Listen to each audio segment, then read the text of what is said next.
그 인공지능하고 딥러닝에 대해서 강연을 할 텐데, 제가 그 연구한 결과는 뒷부분에 있고, 앞부분에는 그 여러분들 그 듣는 분들을 고려해서 인공지능과 딥러닝이라는 현재 추세에 대해서 역사적으로 한번 짚어보고, 그 현재 이슈가 되는 어떤 사안들에 대해서도 한번 알아보고요.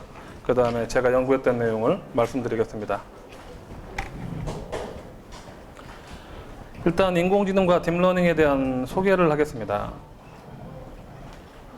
인공지능이라는 것은 궁극적으로 인공지능이 하고자 하는 것은 사람과 비슷한 걸 만드는 거예요. 전자두뇌랄지 전자눈, 뭐 전자가 아니도 괜찮죠. 생물학적, 우리는 이제 생물이니까 유기체적으로 눈과 귀를 가지고 있잖아요. 그런 식으로 지금 우리가 가장 잘하는 게 유기체, 단백질이나 이런 유기체들보다는 전자공학적으로 하는 걸 더 잘하기 때문에 전자적으로 어떤 사람과 비슷한 거를 만들어 보고 싶어 하는 거죠. 이런 욕망은 옛날부터 있었습니다. 이를테면은 여러분들이 옛날 문학을 보면은 그 이스라엘의 그 고렘 같은 거랄지 아니면은 그리스에서 뭐 피그말리온 같은 거랄지 굉장히 많잖아요. 그런 것들이 있는데요. 그래서 인공지능은 그것을 구현하기 위해서 우리가 궁극적으로 어떤 수학적인 어떤 공식이 있을 것이다. 뇌가 움직이는, 뇌가 어떻게 사유하는 거에 대한 수학적인 공식이 있을 것이다라는 생각을 가지고 시작을 합니다. 기계론적 가치관이죠. 그러니까 사람이 기계다 이거죠. 그러니까 어떤 공식이 있을 것이다. 사람이 생각하는 거는. 물론 거기에 대한 반대하는 분들도 있어요. 반대하는 분들도 있는데 그 반대하는 분들은 기본적으로 인공지능 학문으로 가지 않겠죠. 예, 그리고 인공지능 학문은 그런 식으로 해서 이런 걸 하기 위해서 컴퓨터과학이나 수학, 통계학을 중심으로 철학, 심리학, 의학, 언어학 등을 다 융합한 그런 학문으로 보시면 되겠습니다. 이런 융합 학문이 되겠고요. 인공지능 쪽에서 교과서적인 책이 뭐냐면은 인공지능 현대적 접근 방식인데 이건 번역서가 있습니다. 제가 유학 중에는 원서로 공부를 했는데 최근에 인공지능이 하도 각광받으니까 번역서가 나왔습니다. 그 작성한 분이 스튜어트 러셀하고 피터 놀빅인데 이 두 분은 아마 두 분 중에 한 분이거나 두 분은 구글에서 일하고 있어요. 구글에서 일하고 있는데 그분들이 본 네 가지 관점은 인간처럼 생각하는 시스템도 있고 인간처럼 행동하는 시스템도 있고 이성적으로 생각하는 시스템, 이성적으로 행동하는 시스템인데 이게 말이 굉장히 쉬운데 사실은 좀 어려워요. 철학적인 많은 어떤 그 얘기들이 있어요. 이성이 뭐냐? 이성이란 우리가 쉽게 이성적으로 행동하자고 하는데 이성이 뭐냐에 대해서도 굉장한 어떤 토의가 있고 생각하는 건 과연 어떤 것인가에 대해서도 굉장한 토의들이 있습니다. 그래서 일반적으로 우리는 이 중에서 가장 확실한 게 뭐냐? 인간처럼 행동하는 시스템이죠. 인간처럼 행동하는 시스템. 그것도 뭐 쉬운 건 아닌데 그렇게 행동하는 걸 보고 아, 과연 이게 인공지능을 했구나. 이게 왜 중요하냐면은 뭔가를 만들잖아요. 여러분 지금 그 연필 이게 뭐죠? 이게 연필 볼펜꽂이 그걸 만들었는데 뭔가를 만들면은 내가 잘 만들었는지 못 만들었는지 평가할 수 있어야 하잖아요, 그죠? 그러니까 인공지능이 과연 어떤 식으로 뭐를 만들어야 되는가를 평가한다는 관점에서 볼 때 상당히 중요하다고 볼 수 있죠. 뭔지 알아야 되니까. 뭔지 알아야 만들었을 때 그걸 잘하는지 못했는지 알 수 있잖아요. 그죠? 그래서 인간처럼 행동하는 시스템에 대한 어떤 그 여러 가지 연구들이 결국 인공지능의 연구가 되겠습니다. 그래서 자연어 처리랄지. 자연어 처리라는 거는 제가 지금 이렇게 말을 하고 있잖아요. 그죠? 그러니까 제가 말을 하고 있는데 제가 지금 이렇게 말을 하고 있습니다라고 할 수도 있지만 뭐 지금 제가 이렇게 말하고 있다 할 수도 있잖아요. 그죠? 사람의 자연어는 의외로 굉장히 뭐 다양하게 플렉서블하다고 하는 굉장히 다양하게 사용될 수 있어요. 컴퓨터는 잘 안 되죠. 컴퓨터는 되게 딱딱하고 규정에 맞아야 되는데 자연어는 굉장히 여러 가지 그 경우의 수가 있잖아요. 그죠? 그런 자연어 처리에 대한 연구랄지 자동 추론. 자동 추론은 추론이란 건 뭐냐면 추리하는 그런 거예요. 추리하는 그런 거. 여러분들이 그 시험 공부를 하잖아요. 시험 공부를 해서 이를테면 수학 공부를 해가지고 공식을 좀 외우고 수학에 대해서 문제를 푸는 거를 이제 학습을 하고 나면 나중에 수학 문제가 나왔을 때 수학 문제를 풀잖아요. 그죠? 그러니까 학습의 반대죠. 푸는 거. 그 추론이라고 합니다. 자동 추론하는 거. 주로 이런 것들은 그 수학적인 증명, 그런 것들 많이 사용되고, 지식 표현, 우리가 알고 있는 지식들 있죠. 그 지식들을 어떻게 표현할 것인가. 그것도 쉬운 건 아니죠. 네 머릿속에 지식 한번 표현해봐 그러면 쉽지 않아요, 의외로. 네가 가지고 있는, 뭔가 배우긴 배웠는데 내가 가지고 있는 지식 표현해봐 그러면 쉽지 않잖아요, 그죠? 그런 음성인식이랄지, 그리고 제 전공 분야인 머신러닝이랄지, 컴퓨터 비전, 사람의 눈 같은 걸 만드는 거죠. 로보틱스, 이렇게 사람과 비슷하게 움직이는 로봇을 만드는 거죠, 그죠? 그런 여러 가지 분야들로 발전을 해왔습니다. 그래서 이거는 제가 어디서 가져온 건데, 밑에 뭐 적혀 있긴 한데, 인공지능의 다양한 어떤 분파들, 분야들을 보여주고 있죠, 그죠? 서양의 과학이 보통 이래요, 서양의 과학이. 사이언스라는 말이 원래 과학이죠, 그죠? 근데 과학이 원래 일본인이 번역한 건데, 왜 과학이라 했냐? 그 전에 뭐 경물이니 격치라고 했는데 왜 과학이라고 했냐? 그 학문에 과가 많다는 거죠. 계속 분열에 들어간단 말이죠. 그러니까 인공지능을 분열해가지고 머신러닝, NLP 이렇게 들어갔잖아요. 다시 또 분열해가지고 딥러닝, 뭐 프리딕티브 애널리시스, 트랜슬레이션 쭉 나오잖아요. 이렇게 쭉 환원론적으로 계속 들어가요. 환원론적으로 들어가는 그런 게 어떤 과학의 모습인데, 이런 식으로 뭐 그 외에 더 있습니다. 그래서 제가 역사적인 어떤 내용부터 소개를 드린다고 했는데, 보시면은 AI 타임라인이 있잖아요. 이것도 여기서 가져온 건데, 이걸 잘 보시면은 처음에 인공지능이라는 이름으로 시작을 했고, 그러다가 머신러닝, 기계학습이라는 이름으로 80년대에 바뀌었고, 그 다음에 지금은 딥러닝이 됐습니다. 그런데 밑에 보면은 눈사람이 두 개가 있죠, 그죠? 겨울이에요, 겨울. 인공지능의 겨울, 머신러닝의 겨울, 뭐 인공지능의 겨울이죠. 두 번의 겨울이 있었어요. 그 겨울 동안의 기간에는 인공지능 연구한 사람들이 어디 가서 인공지능 연구한다 그러면은 너 혹시 사기꾼 아니냐? 그거 되는 거냐, 그거? 그런 말들을 많이 들었어요. 그거 되는 거 맞아? 두 차례의 겨울이 있었습니다. 그 두 차례의 겨울을 겪으면서 그런 겨울에도 불구하고 주변에서는 너 사기꾼 아니냐 말을 들으면서 불구하고 계속 연구한 분들도 있어요. 계속 평생을 바쳐서 연구한 분들도 있어요. 근데 그런 두 번의 겨울이 있었습니다. 그래서 인공지능이 과연 뭐냐? 그 타임라인을 보면은 맨 처음에는 지금 여기 계신 이분부터 시작하는데, 이분은 이제 알란 튜링입니다. 알란 튜링인데, 네, 앨런 튜링이죠. 그러니까 컴퓨터, 정확히는 컴퓨테이션, 연산, 컴퓨터가 연산하는 거에 대해서 최초로 수학적으로 정의를 했던 분입니다. 최초로. 뭐 아시는 분은 알겠지만 동성연애자였죠. 동성연애자여가지고 당시에 영국에서는 동성연애가 범죄였기 때문에 동성연애라는 게 드러났을 때 두 가지 선택을 요구받죠. 뭐냐면은 약을 먹고 너의 그 남성성을 죽이든지, 아니면은 감옥에 가라. 약을 먹었죠. 그래가지고 남성성이 죽으니까 점점 여자처럼 가슴이 나오고 그랬어요. 그래서 나중에 자살을 합니다. 나중에 자살을 했고, 영국 왕실과 영국 정부가 한 10년 전에 공식적으로 사과했어요. 튜링한테. 다 죽었지만 이미 사과를 했고, 그 다음에 이제 뭐 G3 컴퓨터랄지, 그 다음에 뭐 콜로서스, 이건 이제 튜링과 관계가 있는 거죠. 그리고 여기 보시면은 워렌 맥클록과 월터 피츠가 있는데, 워렌 맥클록은 신경학과 의사입니다. 그리고 나이가 좀 있어요. 당시에 피츠를 만났을 때 나이가 40이 넘었는데, 월터 피츠라는 사람은 중졸이에요, 중졸. 고졸도 아니고 중졸. 그런데 미시간에서 태어났는데 어렸을 때 아버지한테 맞고 자랐고 학교에서 따돌림 당했어요. 그래가지고 그게 맞는 게 싫어서 도서관에 가서 숨어 있었어요. 근데 도서관에서 공부를 했죠.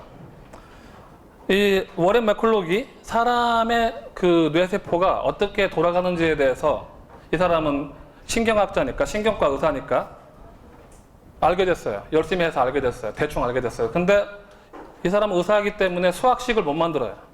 어떻게 수학식 만들고 싶은데. 그 고민을 이제 이 맥클록이 존스 홉킨스 대인가 거기 의사였는데, 교수였는데, 아는 MIT 박사과정 이제 북클럽에서, 독서클럽에서 물어봅니다. 야, 이거 어떻게 하지? 그러니까 그 MIT 박사과정이, 나는 잘 모르겠는데 월터 피처럼 가능할 거다. 그러니까 월터 피처가 누구냐? 그러니까 그 중졸인데 되게 똑똑하다. 좀 어이가 없죠. 근데 한번 와봐라. 그랬어요. 그래서 얘기를 하니까 월터 피츠가 그 얘기를 듣더니 일주일 좀 넘어가지고 사람의 그 신경망에 대한 그 수학적 모델을 만들어내요. 이제 그게 바로 이제 우리가 신경망에 사용하는 보통 이제 여기 주변에 혹시 그 인공지능이나 딥러닝 하시는 형들이나 누나들 있으면은 맥클로 피츠 모델이 뭐냐 혹시 알고 있냐 그러면은 여기 나오는 워렌 맥클로가고 맥클로 피츠 이 사람 이름을 딴 거죠. 그 모델을 만들어내죠. 지금도 사용됩니다. 기본적으로. 이제 피츠라는 사람에 대해서 얘기를 하자면은 결국 맥클로의 소개로 MIT에 갔다가 시카고 대학의 박사과정을 하다가 여러 가지 정신적인 문제로 박사과정 마지막 학기에 논문 다 찢어버리고 불태우고 다 뭐죠 그냥 중졸로 남죠 평생. 그러면서 나중에 알코올 중독으로 죽는데 상당히 좀 비극적인 사람들이죠, 그죠? 그래도 굉장히 열심히 했기 때문에 굉장히 어떻게 보면 인공지능에서 큰 족적을 남기신 분이죠. 그러면서 이제 56년에 다스머트 컬리지에서 다스머트 컬리지는 말이 컬리지지만 사실은 4년제 대학이고 다스머트 컬리지 말이 컬리지지만 4년제 대학이고 미국의 아이비리그 중에 하나입니다. 거기서 모여가지고 당대 천재들 컴퓨터 쪽의 천재들이 모여가지고 우리가 인공지능 해보자 그래가지고 인공지능이란 그 용어도 만들어내요. 그러면서 58년에 퍼셉트론이 나오죠. 퍼셉트론의 뒤에는 프랭크 로젠블랏이 있어요. 프랭크 로젠블랏이 있는데 이 프랭크 로젠블랏이 퍼셉트론을 만들었는데 그러면서 1차 겨울이 오는데요. 왜 그러냐면은 당대 천재들, 미국에서 뭐 알아준다는 천재들 그런 사람들이 정부에 돈 달라고 이제 연구할 테니까 그러면서 나 뭐 만들겠다 그래요. 그러면 이제 정부 입장에서는 뭐 최고 명문대 교수들인데 뭐 만들겠지 그러고 해줘요. 근데 못 만들어요. 예, 참 이제 그런 일들이 반복되는 거죠. 진짜 말만 들어도 유명한 학교에 진짜 세계 제1의 교수들이 그랜트, 그러니까 돈 달라고, 펀딩 달라고 그래가지고 그 밑에 수많은 똑똑한 박사과정들 못 만들어내요. 여전히 안 나와요. 그러니까 사람들이 점점 야 이거 좀 아닌 것 같다 그래가지고 첫 번째 겨울이 옵니다. 그러면서 이제 프랭크 로젠블럿은 MIT 교수 마빈 미스키하고 논쟁을 하다가 자기가 원하는 걸 못 보고 죽는데 아무튼 이제 그런 식으로 지나가고 그 다음에 엑스퍼트 시스템이 나오고 전문가 시스템이죠. 모라백의 역설이라는 게 있는데 그건 아닌가요? 그 비슷한 게 있는데 컴퓨터는 의외로 전문가가 하는 건 잘하는데 일반인이 하는 건 잘 못해요. 그러니까 일반적으로 우리가 채팅하는 건 잘 못하고 전문가 조언 같은 건 잘해줘요. 그러니까 해당 분야가 굉장히 좁으면 잘해요. 그래서 그걸 이용해서 엑스퍼트 시스템이 나오죠. 엑스퍼트 시스템이 굉장히 많이 나오고 우리가 포춘 100대 기업에 다 쓰이는 그런 상황이 되는데 전문가 시스템이죠. 그러니까 전문가 조언을 해주는 거예요. 그러니까 내가 전문가를 불러서 할 필요가 없이 전문가 시스템에서 얘기를 하면 전문가 시스템이 알려주고 그러는 거죠. 그런 거 시스템인데 이 문제는 전문가 시스템이 점점 복잡해지고 PC, 여러분 지금 집에 쓰는 PC 같은 거 있잖아요. 그런 것들이 많이 나오고 여러 가지 문제 때문에 결국 이것도 흐지부지해져요. 그러면서 2차 겨울이 오죠. 2차 겨울이 옵니다. 그러면서 이제 사람들이 인공지능은 다 이제 사기다, 되지도 않는 거다라는 생각을 하죠. 예. 여러분 그 대학교에 학과가 왜 있는 것 같아요? 대학교에 학과. 1 더하기 1 학과 있나요? 1 더하기 1 하는 학과? 1 더하기 1 2인 거 공부하는 학과 있어요? 없죠, 그죠? 너무 쉽고 당연한 거는 사실 학문의 대상이 아니죠. 그렇잖아요? 너무 쉽고 당연하고 인간이 이미 솔루션 다 알고 있는 건 학문 대상이 아니란 말입니다. 뭔지 아시겠어요? 그러니까 인공지능 쪽을 연구하는 이유는 누군가 연구한다면 그 사람한테 야 이거 해봐. 못해? 너 이거 아무것도 아니네 라고 말하는 게 아니라 그만큼 어려운 거구나 이게. 하지만 인간은 항상 여러분들이 지금 와서 앉아 계신 것처럼 배우는 마음 그리고 배워가지고 더 잘 되고 싶어하는 마음 그리고 아무도 못 푼 문제가 있거나 내가 이쪽을 해가지고 열심히 연구해서 인류 발달에 공헌하고 싶다 이런 마음들을 가지고 계속 연구해 왔습니다. 계속 연구해 왔어요. 그러니까 그런 입장에서는 인공지능의 2번의 겨울이 있었지만 사실은 그게 크게 중요한 건 알 수도 있죠. 그래서 결국 인공지능이 SBM이나 이런 딥블루는 뭐냐면은 딥블루가 뭔지 혹시 아시는 분 있어요? 딥블루? 러시아의 체스 챔피언하고 싸워가지고 이긴 컴퓨터예요. 예, 러시아의 체스 챔피언을 이겼어요. 그러면서 이제 딥 리브 네트워크 나고 왓슨은 그죠? 예, 퀴즈. 미국의 제퍼디라는 퀴즈가 있는데, 퀴즈쇼가 있는데, 이 퀴즈쇼는 얼마나 좋냐면은, 제퍼디에만, 자기 직업이 제퍼디 출전하는 거예요. 어떤 사람은 제퍼디만 출전해가지고, 1년에 100만 불 넘게 벌어요. 한 10억 넘게 버는 그런 사람도 있어요. 제퍼디만 출전해가지고. 근데 그 제퍼디에 IBM 왓슨이 출전해가지고, 이 IBM 왓슨은 인터넷에 연결되어 있지도 않고, 사람하고 똑같이 부저를 기계식으로 누르게 돼 있어요. 그러니까 공평하죠, 그죠? 그 출전해가지고, 그리고 그 사회자가 말을 하면은 음성인식으로 알아들어가지고 답을 하는 거예요. 그러니까 완전 사람이죠. 인터넷 연결도 안 돼 있고. 근데 왓슨이 이겼어요. 왓슨이 이겨가지고 사람이 그동안 해왔던 거를 사람 중에 제일 잘하는 사람들을 점점 이기는 거예요. 다 하나씩 이기죠. 근데 이때쯤, 그럼에도 불구하고 이때까지 여러분 잘 아는 거죠, 그죠? 이때까지 바둑은 못 이길 거다. 바둑은 못 이길 거다 그랬죠. 근데 바둑을 이겼죠. 그래서 이세돌이 결국 알파고를 이긴 마지막 사람이 됐죠. 지금은 사람이 감히 바둑을 가지고 컴퓨터를 이길 생각을 못 하죠. 예, 그렇습니다. 이렇게 그런 말씀을 드렸고요. 제가 좀 미리 말씀을 드려가지고 이 내용은 제가 앞에서 잠깐 얘기했던 내용을 다시 말씀드린 거거든요. 그래서 워렌 맥클록과 피츠가 아주 기본적인 사람의, 우리 머릿속에 뇌세포가 몇 개 있을까요? 과연? 세보진 않았죠, 그죠? 세보진 않았죠. 그런데 이제 보통 사람 하나하나마다 뇌세포 수가 다 달라요. 그러죠? 그러니까 어떤 미친 사람이 죽은 사람이건 산 사람이건 갑자기 머리를 이렇게 뜯어가지고 뇌세포를 하나하나 세보지 않는 이상 몇 개인지 알 수가 없겠죠, 그죠? 그런데 보통 여러분들이 미국을 이제 천조국이라죠, 천조국, 그죠? 천조에서 천을 나누면은 천억이 되죠, 그죠? 그러니까 사람의 뇌세포는 아무리 많아도 보통 1000억 정도 이하입니다.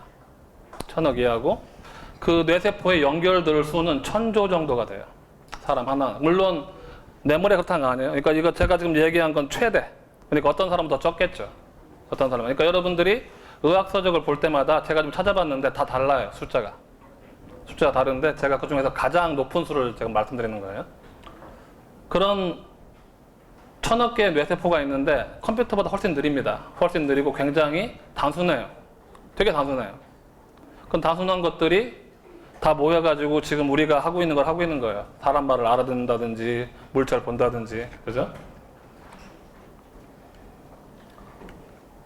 그래서 말씀드린 것처럼 인공지능이라는 용어를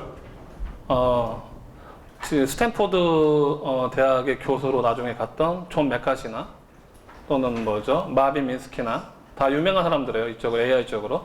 클로드 셰넌이나 로체스터, 아더 사무엘, 솔로몬오프, 허버트 사이먼. 허버트 사이먼은 진짜 천재죠. 이 사람은 노벨상하고 이 사람 같이 받았어요. 컴퓨터 쪽은 노벨상이 없잖아요, 그죠? 그러니까 아까 얘기한 알란 튜링이 있죠, 그죠? 알란 튜링의 이름을 따가지고 컴퓨터에서 진짜 혁혁한 평생의 공로를 세운 사람에게 튜링상을 주는데 국내에는 아직 받은 사람이 없고요. 허버트 사이먼은 이 두 개를 같이 받은 천재 중에 천재죠. 이런 사람들이 모여가지고 인공지능이라는 용어를 만들어냈고 많은 도전을 했어요. 많은 도전을 했죠. 여러분들 최근에 약간 재밌게 이슈가 되고 있는 폰 노이만이랄지 아니면 이런 것들이 있죠. 이런 분들이 여러 가지로 도전을 했죠. 체스를 이겨보고 아니면 틱택토도 이겨보고 이런 식으로 이겼는데 결국에는 아까 말씀드린 것처럼 돈은 세습값 받아놓고 국민 세금 세습값 받아놓고 뭐 하겠다, 나는 이 분야 최고니까 하겠다 했다가 못하는 일이 반복되니까 사람들이 이거 할 필요 있나? 라는 생각이 듭니다. 그래가지고 첫 번째 계열이 왔죠. 그러면서 말씀드린 것처럼 전문가 시스템이 나와가지고 전문가 시스템 말씀드린 것처럼 우리가 사람이 알고 있는 상식을 가지고는 컴퓨터가 사람에게 조언을 못하는데 의사랄지 또는 광물 전문가랄지 그런 식으로 특정 전문가의 지식은 조언을 잘해요. 컴퓨터가. 그래서 그 분야가 연구가 됐어요. 그 분야가 연구가 됐는데 이 분야도 결국 나중에 아까 말씀드린 것처럼 PC, 개인용 컴퓨터하고 또는 점점 규칙이 복잡해지는 문제들 때문에 결국 나중에 사라졌죠. 나중에 별로 이제 인기가 없어졌죠. 그래서 이제 이런 인공지능 쪽에서 머신러닝이라는 게 파생됐는데 머신러닝은 간단히 얘기해서 기계가 어떻게 학습을 할 것인가를 연구한 학문이죠. 기계가 어떻게 학습을 할 것인가. 여러분들은 이게 어떻게 보면 굉장히 숙제인데, 인간의 숙제인데, 어떤 사람들은, 철학자들은 사람이 머릿속에 지식을 가지고 태어난다 라고 생각하는 분들도 있고, 선험적 지식이라고 그러죠. 어떤 사람은 그런 거 없다. 사람은 다 뭔가 공부하면서 배우는 거다. 배우는 거, 그런 사람들도 있어요. 근데 뭔가 머릿속 지식을 가지고 태어난다면 그거는 이제 보통 연역적인 방법인데, 머신러닝에서 별로 관심사가 아닙니다. 왜냐면 연구할 별로 큰 가치가 없어요. 중요하긴 하지만. 그래서 주로 머신러닝에서는 어떤 경험, example, 그런 걸 통해서 학습을 하게 돼요. 그런 걸 이제 뭐라고 하냐면 이제 귀납적 학습이라고 그러죠. 귀납적인 학습은 완벽하지가 않죠. 그죠? 예를 들어서 여러분들이 백조라는 새 있죠. 그죠? 백조? 그죠? 백조라는 새가 있죠. 백조라는 말이 뜻이 뭐냐면 하얀 새죠. 그죠? 그러니까 사람들은 전부 다 백조가 다 흰 줄 알았죠. 근데 지구의 남반부의 오스트레일리아에서 뭐가 발견돼요? 그렇죠. 검은 흑조가 발견되죠. 그죠? 예? 둘 다 스완이, 블랙 스완이죠. 그러니까 어떤 경험이 없으면은 항상 그렇게 믿기 쉬운데 결국 언젠가는 예외가 발생하는 경우가 있죠. 그죠? 그러니까 그런 경험적 사고를 하는 게 바로 기계학습입니다. 그래서 여러 가지 알고리즘들이 있어요. 결정트리, 베이시안 네트워크 이런 것들이 있습니다. 이런 것들은 여러분들이 나중에 이 분야를 전공하면 더 잘 배울 수 있고요. 그래서 이제 이 내용으로 말씀을 드리고 제가 좀 넘어가겠습니다. 시간 관계상. 그래서 이제 머신러닝이 이제 발달합니다. 머신러닝 발달하면서 이 머신러닝들이 여기 나오는 것처럼 보시면은 뉴럴 모델, 신경 모형이죠. 신경망 같은 거죠. 신경망 모형이 있고 그 다음에 심볼 기반 모형이 있어요. 점과 시스템 같은 거죠. 그리고 이제 현대 지식적 패러다임 해가지고 SVM 같은 거, 서포트 팩터 머신 같은 것들, 그런 것들이 있습니다. 그런 식으로 여러 가지 분야가 분파가 나눠요. 이쪽에 대해서 여러분들이 흥미진진한 책을 보고 싶고 이 책을 보면 돼요. 페드로 도밍고스라고 지금 워싱턴 대학 시애틀이죠, 시애틀. 미국 북서부에 있는 시애틀, 거기에 워싱턴 시애틀이 컴퓨터 과학이 되게 발달했는데 거기에 교수로 있는 분이 있는데 이분이 쓴 책이 이건데 머신러닝을 잘 모르면 약간 어렵겠지만 머신러닝을 좀 아는 사람들은 되게 재밌는 책이에요. 미국은 한국과 다르게 책을 쓸 때 그 사람의 실명을 넣어도 명예훼손이 안 돼요. 한국은 실명을 넣으면 잘못하면 명예훼손이 되고 책이 어떤 경우에는 삭제된 아픔이 있죠. 그런데 미국은 그런 게 없어요. 그래가지고 이 마스터 알고리즘에는 현재까지 살아있는 수많은 AI 분야의 어떤 머신러닝 분야의 전문가들의 실화가, 리얼 스토리가 잘 나옵니다. 되게 재밌고, 보면은 이 사람은 머신러닝 기계학습에 한 2세대 정도 되는 분인데, 본 것처럼 머신러닝을 5가지 나눴죠. 기호주의, 연결주의, 진화주의, 베이스주의, 유추주의. 다그 나눴는데, 이분이 자기가 궁극적으로 알고 싶은 건 뭐냐면은, 사람은 분명히 생각하는 방식, 학습하는 방식에 대한 수학식이 있을 거라 이거죠. 그 궁극의 수학식을 찾고 싶어 하는 거예요. 마치 물리학자들이 끈이론이나 그런 거 연구하는 물리학자들이 뭐를 찾고 싶어 합니까? 통일장 이론이라 그래가지고 모든 물리 과정을 설명할 수 있는 걸 찾고 싶어 하잖아요. 그죠? 여러분들 관심 있는 분 아실 텐데. 그런 것처럼 이 마스터 알고리즘 책에서 결국 이 도밍고가 원하는 거는 사람이 학습하는 방식과 비슷하게 분명히 궁극적인 하나의 수학식이 있을 것이다 라고 그거를 찾는 분은 아직은 못 찾았죠. 거기에 대한 얘기들을 합니다. 두 번째 계열에 대한 말씀, 점과 시스템, 그죠? 개인용 PC 도래하고 규칙들 간이 복잡해져 가지고 한때 굉장히 부흥했는데 결국은 못하게 되죠. 여기서 이제 인과 컴퓨터에 주목할 만한 것들 볼까요? 틱택토 게임 옛날에 이겼고, 체스 게임 이겼죠. 인간 챔피언한테 이겼어요. 퀴즈 게임 이겼죠. 그 다음 바둑 게임 이겼죠. 이세돌이 그때 1승하고 나서 저도 굉장히 땀을 쥐면서 봤는데 손에 땀을 쥐면서 1승하고 나서 아직까지 컴퓨터를 이긴 사람이 없어요. 네, 없어요 아직까지. 제가 이게 어렵다고 볼 수 있죠. 왜냐, 제가 설명했는지 모르겠는데 설명이 안 되어 있네. 제가 빠진 것 같은데, 바둑이라는 거는 만들어지고 나서 지금까지 아주 옛날에 중국에서 만들어지고 나서 지금까지 계속 플레이됐는데 같은 게임이 하나도 없어요. 바둑은 지금까지 만들어지고 나서 지금까지 계속 수많은 사람들이 플레이했거든요.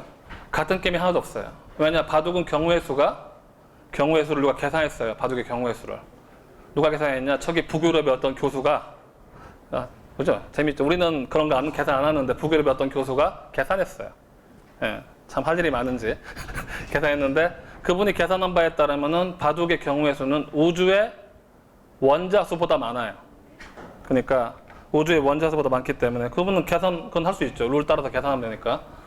그러니까 바둑은 결국 보통 이제 이세돌이 지고 나서 사람들이 현실 부정을 했죠. 흔히 말하는 인지 부조화라고 그러죠. 현실 부정하면서 야 이거 이상하다. 알파고는 컴퓨터가 뭐 몇백 대 있잖아, 몇천 대 있잖아. 전부 다 의미가 없는 얘기입니다. 왜냐? 다시 말씀드리지만 바둑은 지금까지 똑같은 게임이 하나도 없고 모든 경우의 수가 다 합치면은 전 우주의 원자 수보다도 많기 때문에 그렇다고 알파고조차도 그 알파고 뒤에 나온 여러 가지 버전조차도 알파고 이기는 버전들 많거든요. 그런 것들도 바둑의 끝을 본 건 아니에요. 바둑이란 게임의 끝을 본 건 아닙니다. 예. 그래서 이제 뭐 슈퍼컴 얘기는 넘어가고 딥러닝이라는 게 나오죠. 이제 딥러닝이라는 게 왜 나오냐? 머신러닝이라는 걸 가지고 하는데 아주 쉽고 작은 문제는 잘 풀어요. 머신러닝이 잘 푸는데 뭐 사람이 하고 있는 거 있죠. 아까 제가 잠깐 모라백의 역설을 얘기했는데 모라백이라는 사람이 있는데 카네기 멜론대 교수인데 모라백이라는 사람이 책도 썼어요. 마음의 아이들이라는 책을 썼는데 번역되어 있습니다. 한스 모라백이라는 사람이 어떤 얘기를 하냐. 컴퓨터가 잘하는 건 사람이 못하고 사람이 잘하는 건 컴퓨터가 못한다 이거예요. 그게 바로 모라백의 역설이죠. 예를 들면은 컴퓨터한테 너 파일값만 계산해봐 그러면은 막 계산하고 막 내요. 그죠? 물론 끝이 안 나죠. 파일값은 모르시니까. 근데 사람이 하는 것처럼 야 이거 물 집어서 한번 마셔봐라 그러면 못 마셔요. 그죠? 집질 못하죠. 이렇게 못해요 이거를. 예, 쉽지 않죠. 그게 바로 모라백의 역설인데 사실 사람이 컴퓨터를 주로 표현하는 부분은 물론 로켓 탄도 계산이나 또는 뭐 우주 어떤 그 식 계산도 있지만 사람 대신에 뭔가 할 수 있는 경우도 있잖아요. 그죠? 이를테면 뭐 후쿠시마에서 지진 나서 그렇게 이제 핵 그쪽이 좀 약간 안 좋을 때 그때 이제 미국의 과학자들이 그랬죠. 미국 과학자들이 야 너 아시모 있잖아. 일본아 너 아시모 있잖아. 혼다 아시모. 되게 잘 움직이는 거죠. 되게 잘 움직이는 아시모 있잖아. 문제는 아시모는 인공지능이 안에 들어가 있지 않고 일본이 가지고 있는 기계공학에 대한 어떤 첨단적인 어떤 그런 내용이 들어가 있어요. 그러니까 뭐 서버 모터랄지 이런 것들 있잖아요. 그런 것들이 잘 돼 있기 때문에 사람처럼 움직이는 건데 결국 아시모도 프로그램대로 움직이는 거였어요. 그러니까 재난 현장에 가가지고 구할 수가 없어요. 문도 못 열어. 그죠? 그러니까 이제 그런 어떤 내용들 굉장히 중요해졌죠. 근데 그런 문제를 어떻게 풀 것이냐? 지금 사람들이 믿고 있는 건 바로 딥러닝이 그것일 거다라고 얘기를 하는 건데 왜 딥러닝이냐? 딥이라는 게 뭐냐면 깊다는 얘기예요. 깊다는 얘기죠. 굉장히 깊다는 얘기잖아요. 네, 딥하다 그러죠. 야, 참 딥하다. 깊다는 건데 그 사람이 그 가지고 있는 뇌세포가 각각에다 뉴런이라고 하는데 각각에다 연결되어 있어요. 그러니까 신경망이죠. 그러니까 신경망은 원래 컴퓨터 신경망이 아니고 사람 머리 또는 포유류들 또는 뭐 뇌를 가지고 있는 생물들, 그죠?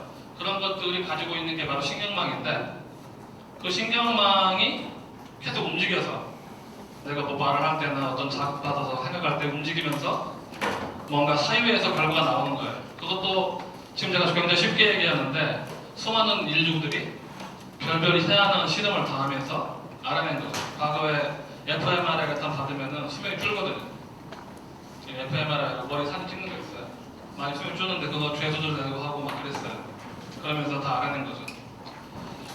그래서 그 카이스트의 김대식 교수님이 쓴 책을 보면은 저는 그쪽 전문가가 아니니까 책을 인용하자면은 사람이 뇌에는 약 15에서 20 정도의 층이 있다 이거죠. 층. 신경세포들의 층. 그죠? 근데 머신러닝 때는 아무리 학습을 해도 3개 정도 층밖에 못 만들어요. 그 이상 하면 안 돼. 야, 여기 돌아가지 않아요. 그거를 알 수가 없었죠. 왜 안 돌아가지? 알 수가 없었어요. 그러니까 학자들이 논문 쓸 때는 그런 얘기 안 하죠. 논문 쓸 때는 나 잘 된다. 써놓고 이제 나중에 학술대에서 만나면은 야 그거 안 되던데 층 높이면 안 되더라. 그런 얘기를 하고 돌고 있는 거예요. 왜냐면은 여러분들이 신문 써보는 또는 논문 써보는 모든 얘기는 성공 얘기잖아요. 그죠? 성공 얘기. 실패 얘기 잘 안 하니까. 그러니까 결국 이제 점점 그 일을 하면서 다들 알게 됐어요. 야, 잘 안 된다.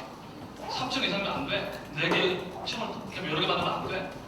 인공신경망 안 돼. 사람 머리는 층이 한 15개, 20개라는데 컴퓨터로 해가지고 층을 이렇게 만들어가지고 해보니까 잘 안 되는 거죠. 그러니까 사람이 하는 일을 못하죠. 못하게 됐는데 딥러닝은 바로 이렇게 층을 많이 만들어가지고 학습을 할 때 여러 가지 방법을 써가지고 학습을 잘하게 만드는 그런 방식이죠. 그죠? 이게 나오죠? 층이 증가하니까 신경망에 이제 이 인공신경망의 배우는 제가 말씀드린 맥클로 피트나 로젠블라트, 로젠블라트도 참 얘기거리가 많아요. 여러분 마스터 알금 책을 보십시오. 그 다음에 폴 오버스 이런 사람들이 공헌이 있었어요. 근데 층이 증가하니까 인공신경망 층이죠. 모델의 해가 국부적 최소값. 이 말이 뭐냐면 이 말은 뭐 설명은 뭐 기억이 안 되는 텐데 하여간 최대값이 안 나오는 거죠. 그냥 어느 값이 멈추는 거예요. 그래서 그런 문제가 있으니까 어떻게 풀 것인가? 이 문제를 풀어낸 사람이 바로 이 사람입니다. 제프리 힌튼인데 토론토 대학, 캐나다의 서울대죠. 캐나다의 서울대 토론토 대학인데 거기 교수인데 이 사람은 인공지능의 역사 그 자체예요. 인공지능 초기 논문 보면 이름 나와요. 지금 나이가 70살이 넘었어요. 근데 아직도 토론토 대학교 교수고 최근에 올해 이 세 명이서 컴퓨터의 노벨상인 투링상을 탔죠. 이 사람은 지금 연봉이 엄청나다고 그래요. 구글서 일하는데 연봉이 그러니까 엄청나요. 100억 넘어요. 연봉이 그런 사람이에요. 근데 이 사람이 그 평생을 했어요. 평생을 연구를 하고 사람들이 야 인공지능 누가 안 돌아가는 거야 사기꾼이야 그런 말 해도 계속 연구했어요. 그러면서 집에 가서 아내한테 야 오늘 뭔가 발견한 것 같아 안 되고 또 가서 야 뭐 오늘 된 것 같아 안 되고 이런 거 반복됐죠. 606이라는 약이 있죠. 그죠? 약이 606인데 그 약이 왜 성병약인데 그 약이 왜 606이냐면은 606번 실패했다 그러죠. 그죠? 그래가지고 남편도라 그러는데 606번째 성공했다 그러죠. 그런 것처럼 계속 실패하면서도 이 사람은 자기의 의지를 꺾지 않았어요. 그래가지고 드디어 딥러닝의 문제를 풀어냈죠. 이 사람 제자입니다. 제자고 뉴욕대 교수 양루쿤 그리고 이 사람은 몬트리올 대학교 교수인 벤지오 각각에다 상당한 기여를 했죠. 그러면서 이제 딥마인드라는 게 나오죠. 딥마인드가 나오고 이 딥마인드는 바로 여러분 알고 있는 알파고를 만든 사람이죠. 만든 회사죠. 알파고는 회사죠. 알파고를 만든 회사인데 여기 데비스 서비스가 그런 걸 만들고 이제 강화학습이라는 거를 사용해서 바둑에 대한 거를 풀어냅니다. 그래서 알파고가 나오죠.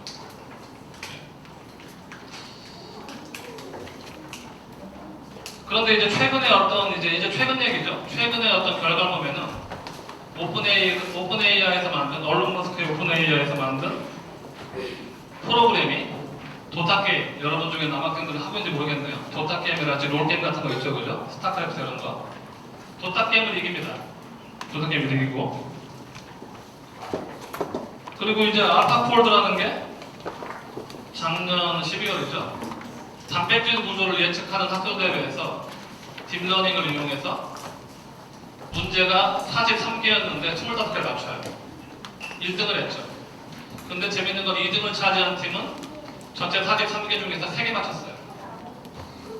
단백질 구조를 예측할 수 있으면은 주어진 데이터에서 거의 조 단위의 돈을 벌어요.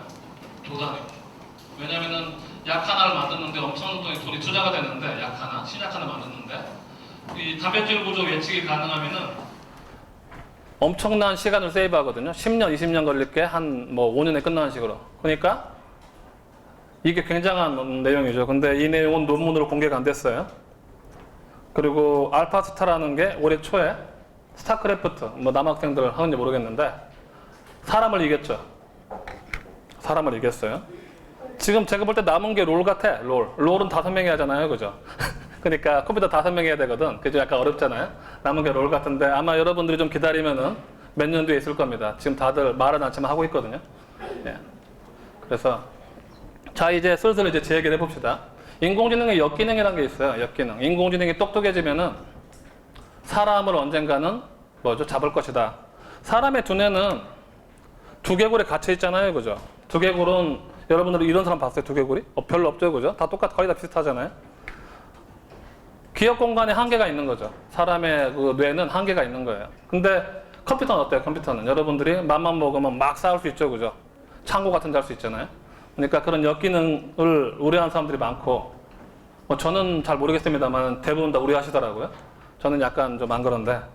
그래서 옥스퍼드 대학의 유명한 학교죠. 거기 닉 보스트롬 교수가 이런 책을 썼어요. 다 번역돼 있어요, 전부 다. 이 책을 썼는데 책 내용이 어렵긴 한데 결국 내용이 뭐냐면은 결국 몇 년 지나면은 한 50년 내에 사람보다 1000배 똑똑한 게 나와가지고 사람을 앞지를 것이다 라는 그런 얘기예요. 그죠? 그 다음에 파이널 인벤션, 이 책도 기자가 쓴 건데 그런 내용이에요. 여러분들 지금 우리나라는 컴퓨터 알고리즘한테, 기계한테 운전면허를 못 줘요. 운전면허를 컴퓨터 기계한테 못 줘요. 그러니까 사람이 운전면허를 받지 기계 못 받아요. 근데 독일이나 캘리포니아는 기계한테 줍니다, 운전면허를.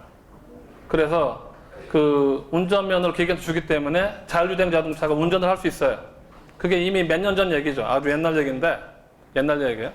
그런데 자율주행 자동차가 마운틴뷰에서, 캘리포니아 마운틴뷰에서 운행 중에 버스와 접촉사고가 있었고, 테슬라의 차가 2016년에 플로리다에서 조슈아 브라운, 돈 되게 많은 사람이에요. 돈 되게 많은 백만장자인데 이 사람이 이런 거 좋아해가지고 테슬라에서 사가지고 운전하고, 이 사람이 이 유튜브에 가보시면 이 사람이 나와요. 되게 막 흥미로워하고 재밌어 하는데 사망했죠. 그 외에도 몇 번의 사고가 있었는데 이런 식의 사고가 생겼어요.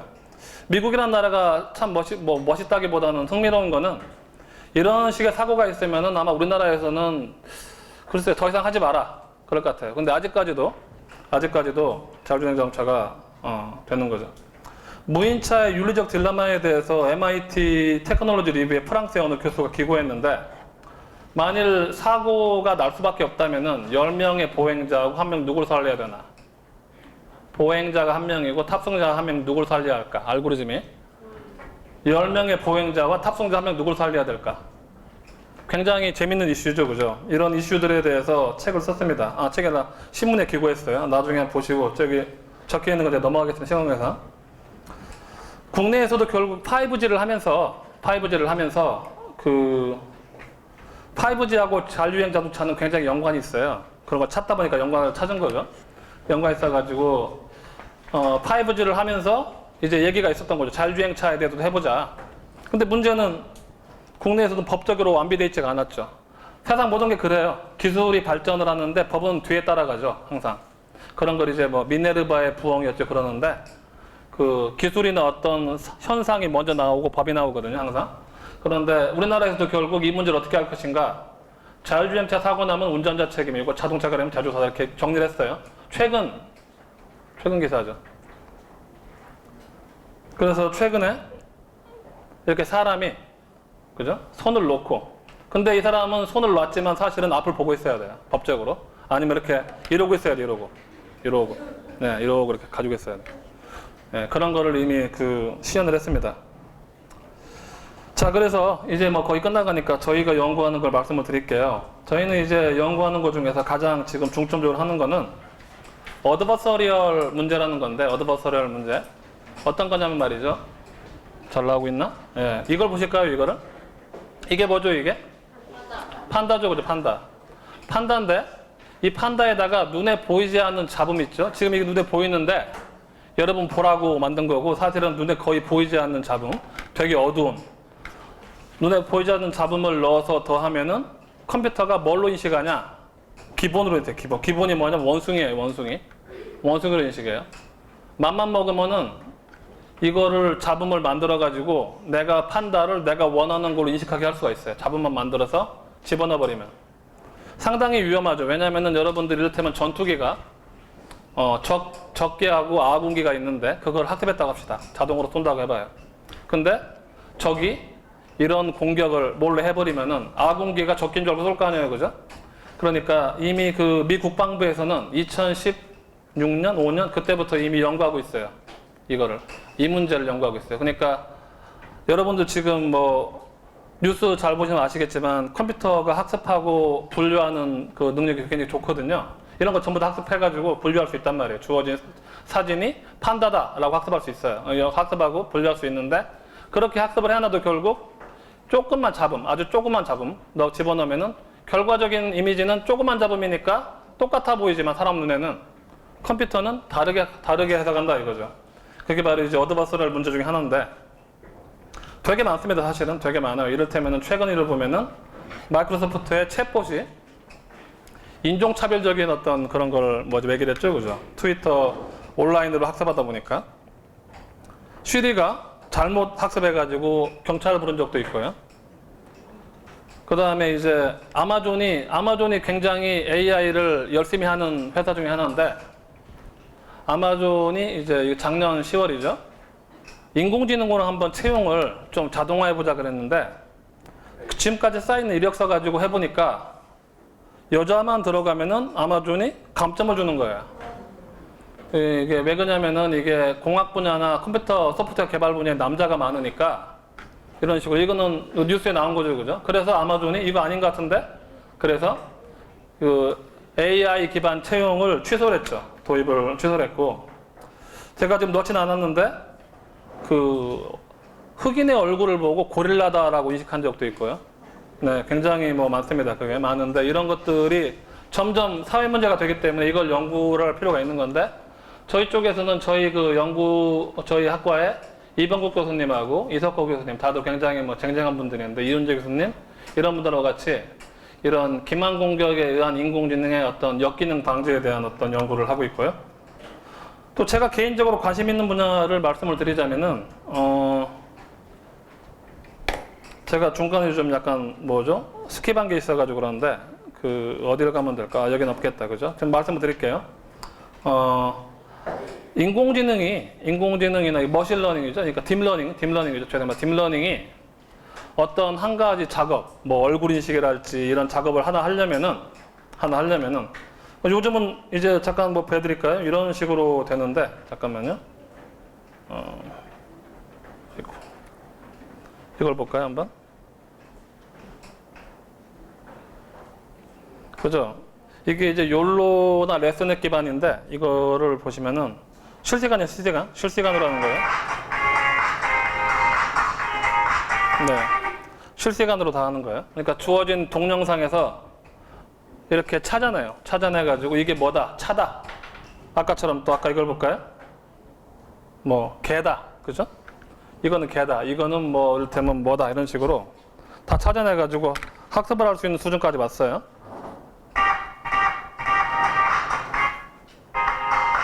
그죠? 사람이다, 그죠? 학습하죠. 사람이다, 기차다, 그죠? 트레인. 이렇게 실시간으로 학습할 수준까지 왔는데 잘 찾아내죠, 그죠? 그런데 아까 말씀드린 것처럼 그 이미지에다가 잡음만 살짝 넣으면은 잘못 인식한단 말이죠. 살짝 넣으면. 그러니까 그게 군사 어플리케이션이나 중요한 심각한 데 사용되긴 좀 그렇죠, 그죠? 그런 문제가 있고 그 다음에 그걸 이제 연구하고 있고요. 그 다음에 이제 우리는 또 뭘 연구하냐면 이렇게 학습을 해서 잘 돌아가게 하려면 말이죠. 굉장히 오랫동안 학습해야 돼요. 굉장히 오랫동안. 많은 데이터를 봐야 돼요. 여러분들 동생이 있으면 동생한테 이를테면 고양이 사진 같은 거 있잖아요. 한 3개만 보여주면 그 다음부터는 동생이 고양이 뭔지 알잖아요. 그래 안 그래요? 고양이 사진을 100만 개 빼줘야 돼요. 고양이를 난 걸 알려주기 위해서. 그럴 필요 없죠, 그죠? 근데 컴퓨터는 지금의 딥러닝은 고양이 하나 인식하려면 고양이를 수백 번, 수천 번 봐야 돼요, 사진을. 여러 다른 사진을. 그런 문제가 있어요. 그래서 그 문제를 풀고 싶어 하는 거죠, 지금. 그 문제를 전 세계적으로 풀고 싶어 하니까 그걸 풀기 위해서 메타러닝이랄지 퓨셜 러닝, 그러니까 적은 양의 데이터를 사용해서 하는 연구들을 저희 연구소에서 하고 있습니다. 그리고 이건 이미 발표된 논문들인데 여러분들 이거는 설명이 좀 많이 들어가야 되니까 이런 어떤 논문들을 SCI 저널들에 제가 운이 좋아서 좋은 박사과정들이 많아가지고 그분들이 잘해서 논문들을 쭉 냈고요. 그렇게 쭉 연구를 해봤습니다. 이 정도로 말씀을 마치겠습니다.